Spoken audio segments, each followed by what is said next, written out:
And we're starting with this, a live look tonight from an MLK celebration that is just getting started. This is in Woodland, and it's one of many here and across the country today in honor of Dr. King. And today, a Wall Street Journal NBC poll shows that most Americans believe that Dr. King's dream of racial equality has been achieved. In response to the statement, in America, people are not judged by the color of their skin, but by the content of their character. 54% of the people surveyed agreed with that statement, while 45% disagreed.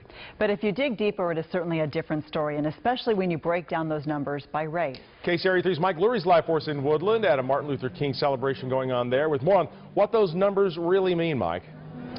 Well, Gulson, it means you may get one set of answers here in Woodland, where the mayor tells me they are hosting now their very first Martin Luther King celebration, but perhaps a different set of responses in cities like Oakland or Los Angeles, which has a much larger population of African Americans. Thousands today celebrated Martin Luther King's dream of racial equality at Sacramento's Convention Center. It's going to happen, but we have to always be patient and stay positive. While most white Americans agree that King's goal of a colorblind society has been reached, 70% of African Americans disagree. The perception for many in the black community is that people are judged based on color, not character. No justice! No peace! No killer! At this protest yesterday outside the Capitol, more than 24 people demonstrated their outrage over recent police incidents in which unarmed black men have died.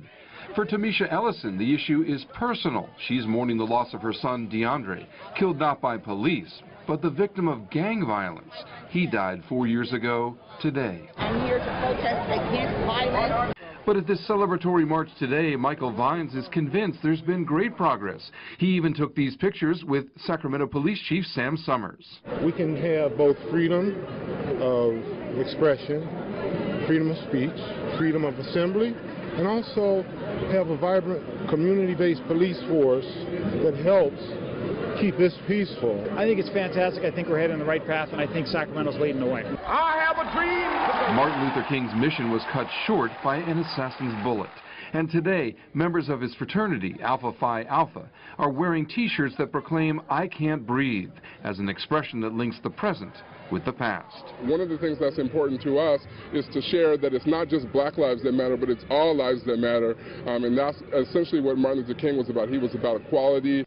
And for many here today, the goal is much closer than ever before. You know, there's still little things we got to overcome, but all in all, it's a beautiful country.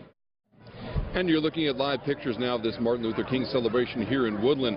Martin Luther King died in 1968. He was killed by an assassin's bullet, and he probably never envisioned that one day his children would grow up to see the election of an African-American president.